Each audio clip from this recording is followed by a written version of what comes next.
কাজ শেষে বাসায় ফিরে দেখি দুই বউ ঝগড়া করছে। একজনের চুল আরেকজন টানতেছে। ওদের ঝগড়া দেখে নিজের মাথায় নিজে বাড়ি মারতে ইচ্ছে করছে। কেন আমি প্রথম বউ হেমার উপরে রাগ করে দ্বিতীয় বউ মালিনীকে বিয়ে করি।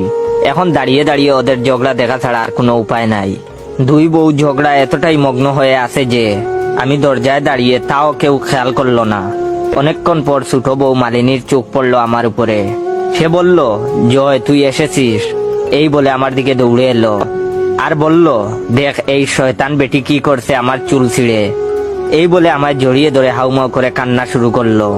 মালিনী আমার কলেজ ফ্রেন্ড ছিল, তাই আমাকে তুই করে ডাকে। আমাকে জড়িয়ে ধরতে দেখে এইবার বড় বউ হেমা আরো খেপে গেল। পিছন থেকে মালিনীর চুল ধরে টেনে মাটিতে ফেলে দিল আর চিৎকার করে বলল, বদমাইশ বেটি, তোর এত সাহস হলো কি করে আমার সামনে আমার জামাইরে জড়িয়ে ধরিস। এই বলে দুইজন এইবার মারামারি শুরু করলো। হেমা বিয়ের পর একদিন রাগ করে বাপের বাড়ি চলে যায়। আনতে গেলে বলে, আমি তোমার সাথে যাব না। তখন তারে বলি, না গেলে আরেক বিয়ে করব। হেমা উত্তর দেয়, পারলে করো বিয়ে। তাই বউয়ের উপর রাগ করে দ্বিতীয় বিয়ে করি। সেই দিন থেকে জীবন আমার দুর্বিষহ হয়ে উঠলো। মারামারি বেশি হচ্ছে দেখে দুজনকে ছাড়াতে মাঝখানে ঢুকলাম। দুজনকে দুদিক নিয়ে জিজ্ঞেস করলাম, কি হয়েছে, ঝগড়া কেন করছো? তখন হেমা বলল, শুনো, আমি তোমার প্রথম বউ, তাই আজকে থেকে তুমি আমার সাথে থাকবে।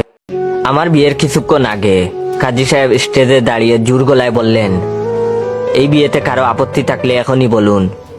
শেষের শাড়ির দিক থেকে এক সুন্দরী তরুণী খুলে বাচ্চা নিয়ে স্টেজের দিকে এগিয়ে আসতে লাগলো।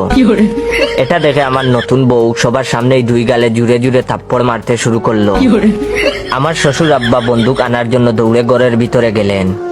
আমার শাশুড়ি আম্মা স্টেজে অজ্ঞান হয়ে পড়ে গেলেন।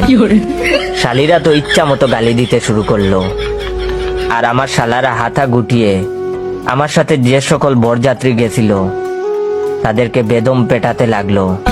তখন কাজী সাহেব মেয়েটিকে জিজ্ঞেস করলেন, তোমার সমস্যা কি? তখন মেয়েটি বলল, পিছন থেকে ঠিকমতো আওয়াজ পাচ্ছিলাম না, তাই শোনার জন্য সামনে আসলাম। এক বিএফ গেছে জিএফ কে নিয়ে নদী দেখতে। হঠাৎ জিএফ নদীতে পড়ে গেল। অতঃপর বিএফ কাঁদতে লাগলো। বিএফ এর কথা শুনে এক জলপরি উঠে এসে বলল, এই বালক, কাঁদছো কেন? বিএফ বলল, আমার জিএফ নদীর জলেতে পড়ে গেছে, তাই কাঁদছি। জলপরি বলল, আচ্ছা অপেক্ষা করো, আমি তোমার জিএফ কে এনে দিচ্ছি। এই বলেই জলপরি জলেতে ডুব দিল। অতঃপর জলপরি নিয়ে এলো এক কালো মেয়েকে। জলপরি বলল, এটা কি তোমার জিএফ? ছেলেটি বলল, আরে না। এরপর আপনি কি ভাবছেন? সেই কাঠুরিয়ার কথা, যে কিনা একে একে 3টা কুড়াল এনেছিল। এখানেও কি জলপরি আরেকটা সুন্দর মেয়ে তুলবে? কিন্তু না। জলপরি বিএফ কে একটা থাপ্পড় দিয়ে বলে, হারামজাদা, ভালো করে দেখ, এটাই তোর জিএফ। জলে পড়ে মেকআপ ময়দা উঠে গেছে।